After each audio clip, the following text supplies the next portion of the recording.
Hey everybody, welcome to the channel. Handy Andy here with fixing things, equipment, tool reviews, owner experiences, and today I'm really excited because my wife and I have had our Jeep Wrangler Sahara 4xe for about a month and a half.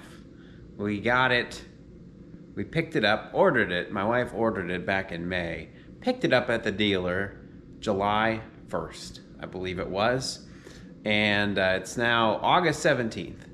And so we've had a little over a month and a half, and we've had some great experiences with it, and we can't wait, I can't wait to take you on a test drive and give you our owner review of our Jeep Wrangler Sahara 4xe. So let's go. Unfortunately, here we are in the garage, and all I have is the electrical plug-in for it. Where in the world is the Jeep?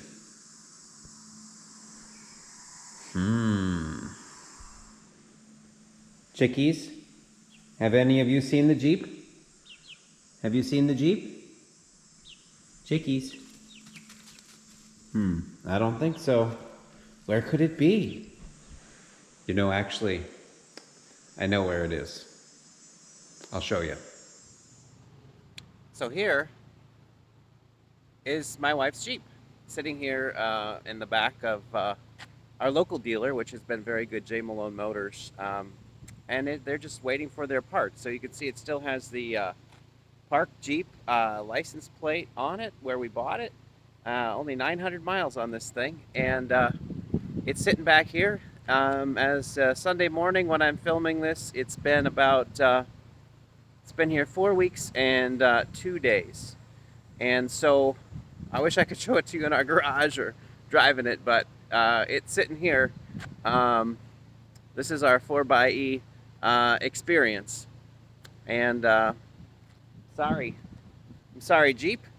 We like to keep it in our garage all nice and shaded, but it's sitting out here baking in the sun, and we're really sad about that. But it is just a car.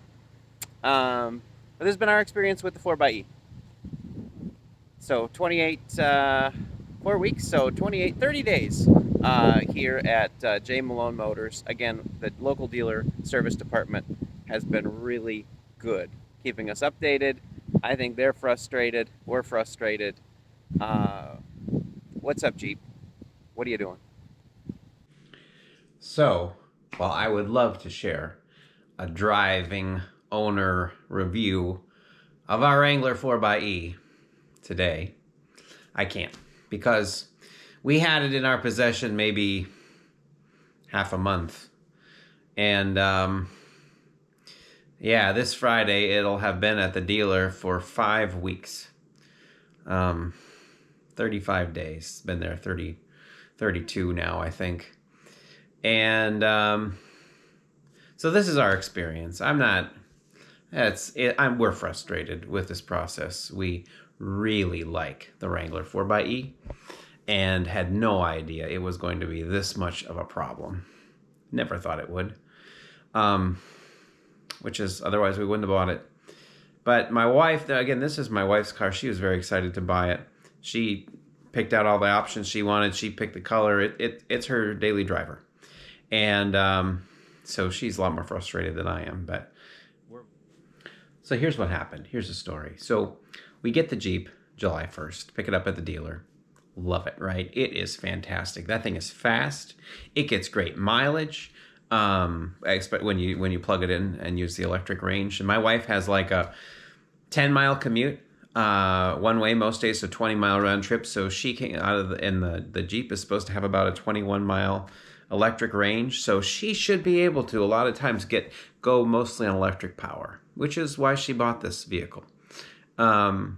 Anyway, so we loved it for 2 weeks and 1 day till July 16th. That morning, my wife was on her way to work, and she started it up, and the check engine light came on, and the Jeep sounded funny.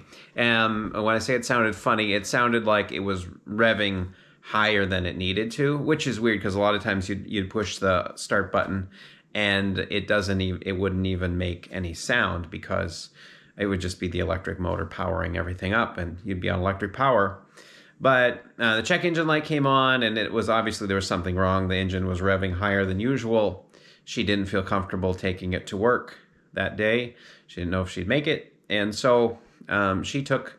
We had a minivan yet at the time. We'd sold that since, but she took that to work, and I called the service. I called the service counter at the dealer where we purchased the Jeep Park. Jeep in, I think they're in Bloomington, in the south end of the Twin Cities. We were living in the Twin Cities when we ordered the vehicle, so we've since moved out to south central Minnesota. But anyway, I called the service person, and they said we would need to bring it in. We should not try to scan the code or anything like that, so I didn't touch it. But they couldn't get the Jeep in anytime soon, and called one other dealer here locally, and they couldn't get it in. And so I called our dealer in Hutchinson, J. Malone Motors, and they said they had an opening, and I could bring it in that Friday morning. So brought it in, and they were very gracious to get it in right away. And they scanned the code, and they looked at a few things, and they said it was going to take longer than we should stay, because I had my two girls. I had our two girls with us at the time, me and the two girls. So they offered us a loaner, probably for that day, probably for the weekend, and wanted to take more of a look at it. So anyway, we took the loaner home. Very gracious of them, and heard from them the following week that it was going to take a lot more testing, and they didn't know exactly what was up, but they were working with Jeep engineers. And anyway, so it's a long story, a lot of back and forth, but they've done I would say our local dealer, J. Malone, has done a really good job of keeping us in the loop of what's going on, of really trying to do their best. First, they thought it was a certain part number. They ordered that didn't turn out to be it. Then they thought it was the dual charging module. That didn't turn out to be the part. So they've determined that it's the power inverter module. And they figured that out after going back and forth with Jeep engineers. They figured that out a couple weeks ago, and now the part's on back order, and they don't really have an ETA on the part. And so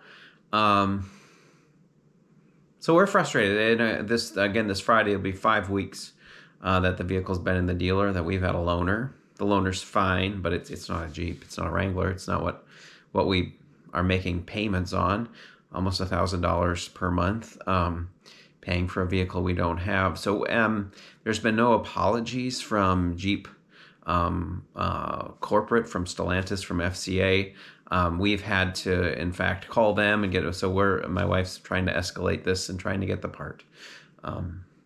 So we're really frustrated. And right now, one of the questions is, if they're able to fix this problem, then is there going to be another problem where the part's on back order, or that takes a long time to figure out? Because yes, it's nice to get a loaner, and we have vehicles. This is not, this is a very first world problem, right? It's everybody's okay, everybody's safe, all that's fine, but it's a major inconvenience every time we have to go to the dealer. It's I don't even like going to dealers to have things fixed. I usually fix things myself. So, but I'm glad I didn't.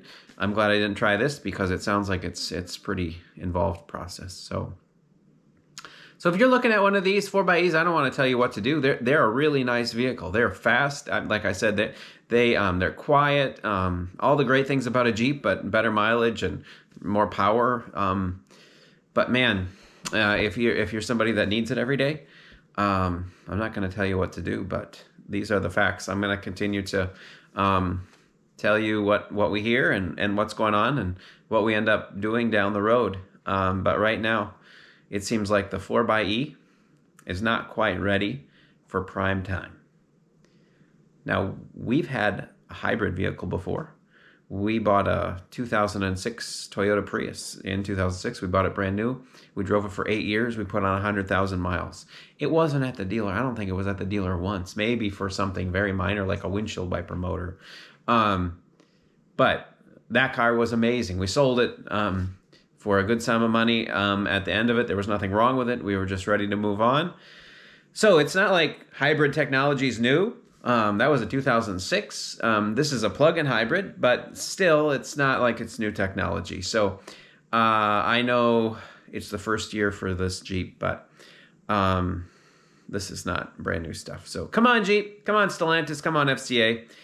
Get this figured out. I'm sure we're not the only ones. And I hope to report good news in the next days or weeks. Thanks for watching, everybody.